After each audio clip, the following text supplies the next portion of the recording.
for ourselves. Now, the quote I just put up is from Ida B. Wells. And the quote says, a Winchester rifle should have a place of honor in every black home, and it should be used for that protection which the law refuses to give. Now, Ida B. Wells said that, and she meant that because she understood that blacks were fighting back. See, one of the things we have to stop doing is allowing people who don't understand history to tell us what happened in history. Let me just, I read this book a while ago, A Black Communist in the Freedom Struggle, and please don't tell me, well, but I'm not a communist, I can't read that. I read stuff the capitalists write all the time. I read stuff from every avenue, because you can't limit yourself that way. You just can't. Not and be a grown person and consider yourself an intellectual person. But he has a very good story in here about blacks fighting back. And I'm going to start at the top. Please just bear with me for a moment. And he says, let me see, I had this start bar. Here we go. Something that was very interesting to me. He says he was from Chicago. And he says, back home in Chicago, I was soon working again as a waiter on the Michigan Central Railroad, and I have mentioned the first day of the bloody Chicago race riot, which was basically attacks of white people on black people. And that was in 1919, and came while I was working on the Wolverine run up through Michigan. When I arrived home from work that afternoon, the whole family greeted me emotionally. Then I went out into the streets. And he says, it was not surprising that he found black people, military, mostly black men coming back from the military, coming back from World War. He found them and he says, listen, it was not surprising that defensive preparations were underway. There had been clashes before, often when white youths in athletic clubs, white young people in athletic clubs, which were just racist mobs, invaded the black community. These clubs were really racist gangs organized by city ward healers and precinct captains, right? Now here's what he says about what happened. He talks about how these white people used to come through and just shoot up and dog black communities. This is what he said that the black veterans did. The black veterans set up an ambush at 35th and State, waiting in a car with the engine running. When the whites on the truck came through, they pulled in behind and opened with a machine gun. The truck crashed into a telephone pole at 39th Street. Most of the men in the truck had been shot down and the others fled. Among them were several Chicago police officers off duty, of course. You had Negroes out there running behind people with guns. What are you talking about? We never defended ourselves. What are you talking about? What do you know? I mean, this is from the 1919 book, and it says this is also a quote. It's also a quote about how we, and let me make it a little bit smaller for you. Just give me a second. But it's a quote about how we defended ourselves and how, what the strategy was, like how that worked. Like, so how do you, I don't understand us. I don't understand how we let people just sit around us and say, yeah, people don't respect us. Because in that interview, if you go watch it, Claude Anderson basically says, I was talking to a Mexican and he don't understand why we always begging, and I agree with him. How do you let somebody say that about you and your people? What do you mean you talking to this dude? He doesn't know enough. This Mexican you talking to don't know enough about black history to be telling me or telling you that we don't do enough. You just got here. And you wouldn't even be here if it wasn't for how we fought and what we did. And you don't get here to sit here and tell me that we don't demand enough. Who are you? You don't get to tell me anything. I'll walk away from you in a heartbeat. Sitting in the car with the engine running, waiting on them. Hey, when they spin this block, we finna light that. Hey, bro, we been like that, bro. Been like that. Oh, they came back from the war. They said, they been fucked. We willing to lose it all. Bro, and that's what I'm saying. And you see that the police weren't helping us. They were waiting until they got off the clock to go get in the car and ride back through our community spinning. They come through our community to the calls hey, what's going on? They're like, these white people came down the street and shot up my house. They're like, we can't do nothing to protect you, okay? There's nothing we could do. We wish we could, but we can't do nothing. Then that same officer gets off duty, goes home, change into his hood, and get in the truck and ride down trying to shoot up your block. You know what I mean? Trying to terrorize you some more. We wasn't having that. You see what our people did? You know what I mean? And we are not here condoning violence. This is for educational purpose only. You know what I mean? We're not condoning violences. We're talking about what happened historically to our people. That's it. You know what I mean? But let's keep going. The lynch mob is coming. Black folks start organizing. They get their shotguns, they get their rifles, they get their pistols, and they start taking up purchase on top of the buildings in the black community, the area known as the Bottoms or Mink Slide.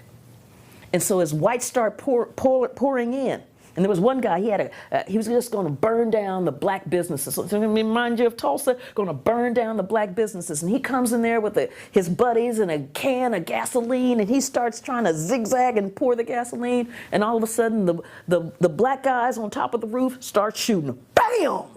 Bam! It's like, did black folks just shoot at white folks? Did we just get shot? Wait a minute. I'm wounded. I just got shot. What? So the wounded whites get pulled out, and it's like, oh my God, what are we going to do? And the crowd is coming. Now the sheriff is first in there going, okay, boys, now you just need to settle down. We'll handle this. And the crowd is like, no. Call in the Tennessee National Guard, the Tennessee State Guard. As they're coming in, as more whites of the mob are coming in, black folks are defending their property because there had been lynchings in that county before. They had taken down the Nazis. They weren't having it. For them, this was a new day. And even though they had been systematically cut out of the GI Bill, and part of that, let me describe that piece, being cut out of the GI Bill. It was passed in 1944, and it opened up a range of opportunities to veterans. It opened up education, so a full ride through college for veterans. But the way that the law was written was that although it's a federal law and it's written race neutral, in the language is that it will be administered by the states. And so when you're looking at these Jim Crow states that cannot fathom that a black man should have access to education, what you're getting are these veterans who are watching these opportunities pass them by. And the thing that they're going to do at the bare minimum is to protect their homestead, to protect their community, and to protect one of theirs. And so as whites are coming in, these veterans are shooting back.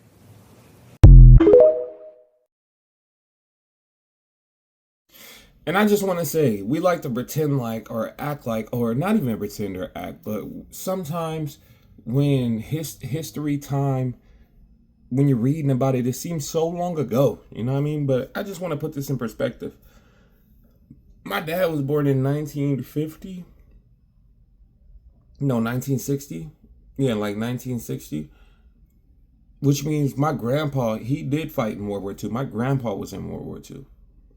You know what I mean? Just for perspective, that was my grandpa's era, coming back from World War II. But only difference is he moved to California. You know, he got the fuck up out of there. But that was his generation, you know what I mean? They were sick of that shit. They were fed up. They had just went to war, got put on the front lines, fought it out, did everything they can, come back. You not getting none of your benefits, none of your stuff. You know what I mean? And you still got white people trying to terrorize your community. You come back, you hear, where's cousin? Cousin got hung. They done got him. They done got this one. They done got this person. Fuck that. We ready to go.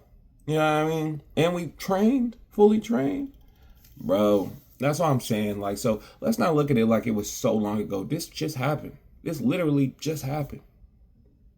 2 generations ago, 3 generations ago for some of us. It just happened. Great grandmas and grandmas went through this. And grandpas and great grandpas. So let's not pretend like this was so long ago. But you see what I mean?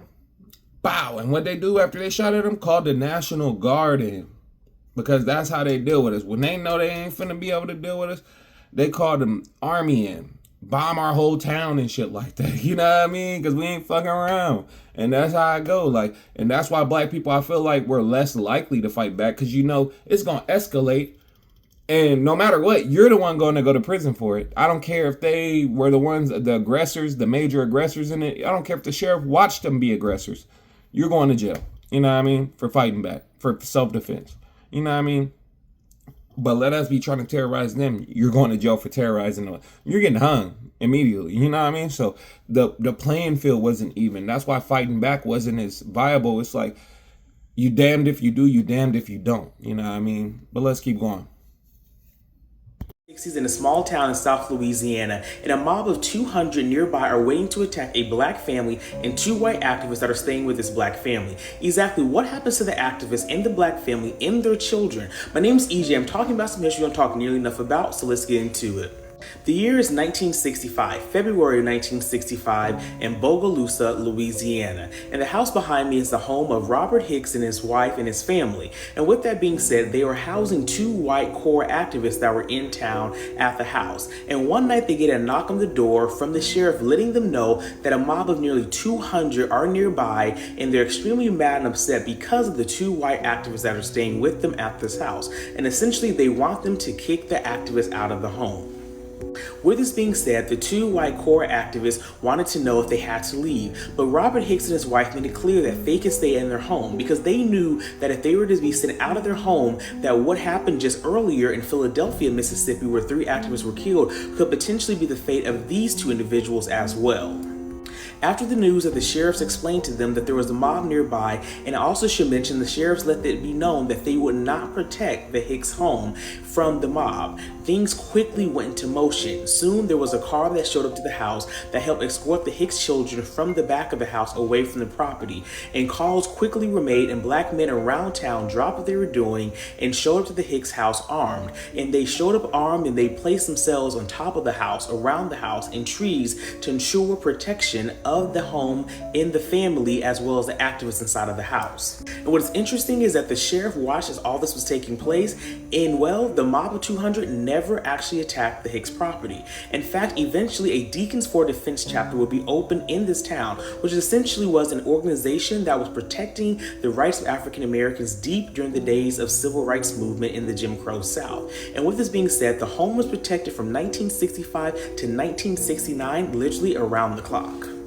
Mr. Hicks and this home became iconic for the civil rights movement and advancement of black people and protecting African Americans during the height of the civil rights movement in Southeast Louisiana. My name's EJ. Follow me for more black history, culture, and content. Before they even got to Europe, they had to survive Spartanburg, South Carolina. Follow for more forgotten black military history. In 1917, the Harlem Hellfighters were sent to train in the South. Locals called them dangerous. The mayor told the army they weren't welcome. Newspapers warned that black soldiers would be dealt with if they entered town. Stores refused to serve them. Public transportation wouldn't stop for them. Some were beaten just for walking in uniform. And these were U.S. soldiers on U.S. soil. They hadn't faced the enemy yet, but they had already been treated like one. Comment if you've never heard about this part of their training. Share if you believe black soldiers deserve better before they even saw battle. Follow Fought and Forgotten to keep black military history alive. Edgar Charles Caldwell was born on May 18, 1892, in Greenville, South Carolina. He later joined the Army, where he became a decorated soldier in the 14th Infantry Regiment. Edgar served in the Philippines for 2 years as a sharpshooter. In 1912, he was honorably discharged. Eventually, he made his way to Atlanta, where he worked as a bottler for the Red Rock Bottling Company. When World War I came around, Edgar enlisted again. This is his actual draft card. It was also around this time that Edgar met and married a woman named Tressie Ford. After re-enlisting, he was sent to Camp McClellan in Anderson, Alabama. And no longer was he Private Caldwell. He had been promoted to the rank of sergeant. Things are starting to look up for Edgar. But it's when you look up, that's when Jim Crow comes to knock you back down. Sunday, December 13, 1918, was supposed to be a regular day for Edgar. He only planned to relax, to enjoy a day out, away from the camp. Edgar was going to Hobson City. an all-black town about 8 miles outside of Anniston. He wanted to get away, to be around other black people, to be himself. Just Edgar. Not the black soldier, not a boy, just Edgar Caldwell. He put on his khaki and wool non-commissioned officer uniform, grabbed his pass, which gave him permission to leave the base, and boarded Alabama Power Company's Constantine line. So far, so good, I'm sure he thought. Later, he boarded the Oxford Lake streetcar and headed into Anniston.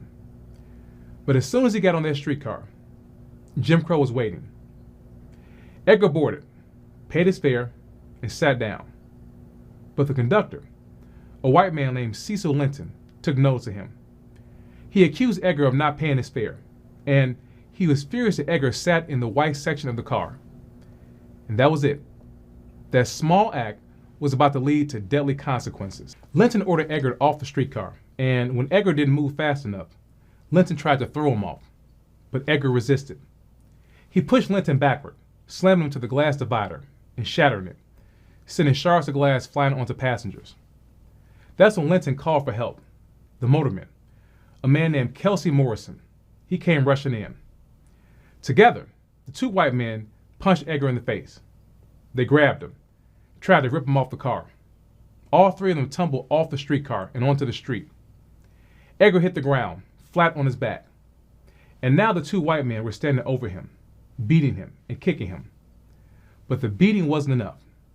Edgar had to be taught a lesson about the rules, about his place. And that's when Morrison picked up a heavy piece of iron and raised it above his head to strike Edgar. What neither of these men knew was that Edgar Caldwell wasn't just a black man in uniform. He was armed that day with a service weapon.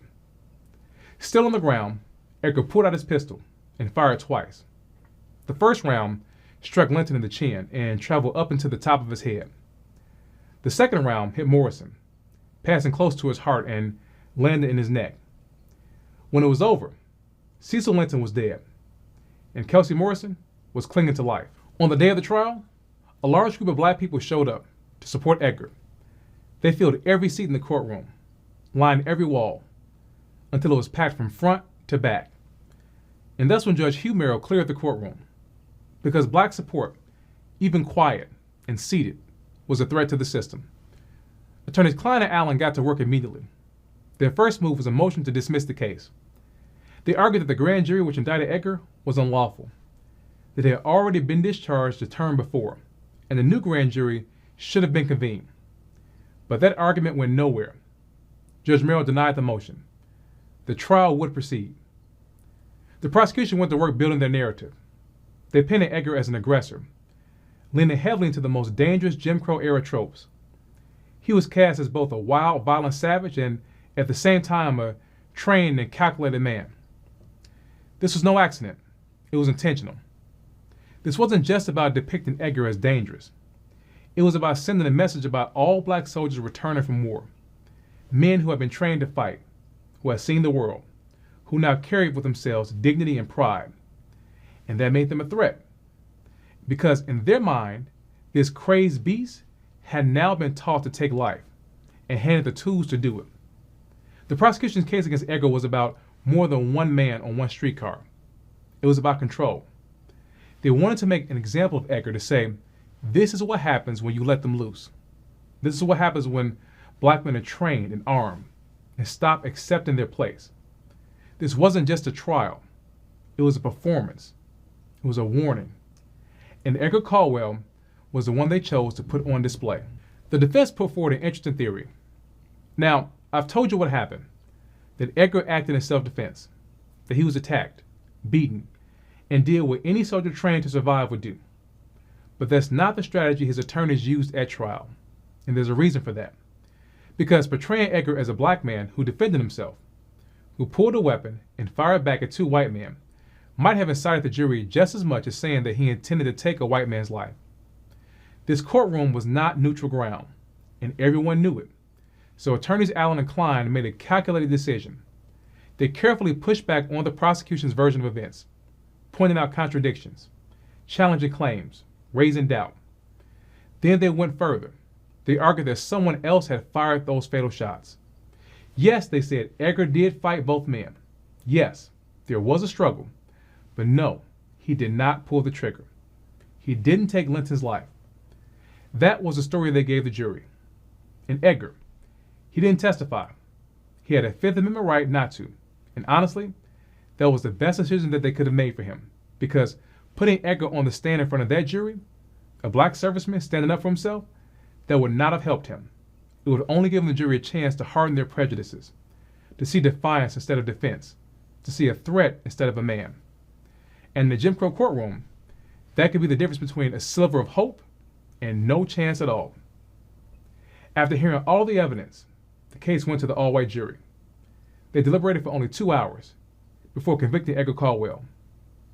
And Judge Hugh Merrill, he wasted no time. He sentenced Edgar to death by hanging. The execution was scheduled for August 15, 1919. Edgar's attorneys filed a motion for a new trial. It was denied very quickly. But remember how this story started. It started with resistance, with Edgar standing up on their streetcar, refusing to be disrespected, refusing to be beaten. And now, with Edgar facing death, the resistance didn't end. It shifted. Because the black community stepped in to continue this fight, to resist on Edgar's behalf, to try to save him. Shoebox lunches, overalls, and a handy green book kept our people safe during turbulent times to travel while black. Here's how they did it and what we can learn from their genius. Traveling is an anxious experience for many of us, especially due to a long history of anti-blackness. Staying safe was crucial for our ancestors. Here's how they did it. Shoebox lunches. During the Green Book era, dining while traveling while black wasn't easy. With as much innovation as usual, our people prepared food before leaving home, storing lunches in empty shoe boxes to bring on road trips. They usually featured classics like fried chicken, mac and cheese, and a slice of pound cake. Jim Crow Travel Kit. Our folks never left home without this life-saving travel kit. It contained essential items like a small stove and a portable table, since many businesses refused to serve black customers, and overalls for protection against animal waste and tobacco that white people left on train seats. Bed and breakfasts. Because of Jim Crow laws, our people couldn't stay at any old hotel, so we created hospitality havens such as bed and breakfast hotels. It's still necessary that we find ways to keep safe while traveling because anti-blackness is everywhere. Our people use their knowledge to create tools to protect themselves and each other while traveling, and we should continue doing the same. From building directories of black-owned businesses to carving out safe spaces in our cities for each other, we must prioritize ourselves and safety wherever we go. We have the power and the creativity to protect ourselves. We all know schools aren't teaching Black history correctly. That's why Push Black is so important. Will you support truthful, accurate, empowering Black history content with a donation? Click the link in our bio to donate now.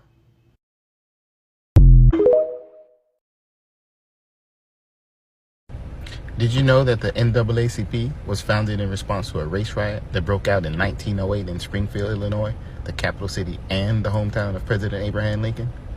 On Thursday, August 13th, the wife of a streetcar conductor claimed she had been assaulted in her home by a black man. The next day, another assault of a white woman by a black man was reported.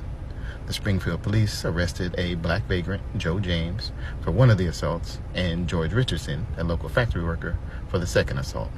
That Friday, a mob of about 5,000 white men gathered outside the jail to lynch the accused men. They were unable to get to the men because the sheriff had already moved them to an undisclosed location. So, the mob turned its wrath onto the black residents. They destroyed the small black business district downtown, breaking out windows and doors, stealing and destroying merchandise and equipment. And even though the state militia was called in to stop the rioting, the attacks against black residents continued through August and into September. The reported results of the Springfield race riot of 1908: at least 9 black people were shot and killed, 2 blacks were lynched, 40 black homes were burned to the ground, hundreds of thousands of dollars worth of property was destroyed, and about 2,000 black families were driven out of the city. Some black people fought back in self-defense, though. In fact, reports are 5 white people were killed by black residents. Northerners like Jane Addams and black civil rights activists like W.E.B. Du Bois took note of the irony and symbolism of this happening in Lincoln's hometown. They got together, called a series of meetings, and on Lincoln's birthday in 1909, announced their intent to form a new organization whose primary goal would be to fight anti-black violence. The NAACP was established less than a year later. Now you know. Like, comment, share. I traveled the world looking for black history, but this time it found me. So I'm walking through the International African American Museum in Charleston, just soaking it all in, looking at the exhibits, the timelines, the stories, and then I stop. There's a wall about race riots in America, and right there in bold print is my hometown, Greenwood, South Carolina. I froze. I'm like, how is this possible? I grew up there, I went to school there, and I never heard about this. So I left the museum and got right to it. I needed to know what went down. That's how I found out about the Phoenix riot. It happened on November 8th, 1898. Black folks showed up to vote, and the white Democrats showed up with their guns. And y'all, it got wild. Violence broke out. A black teacher and an election official were killed. And when the black community tried to defend itself, the white mobs responded with violence. They burned homes, attacking families. 12 black people were killed and hundreds more were injured. And just like that, one of the worst race riots in American history was buried. No one ever was held accountable, and almost nobody talks about it. Now here's where it gets real personal. The deeper I went into the story, the more names I found. And one of them stopped me in my tracks.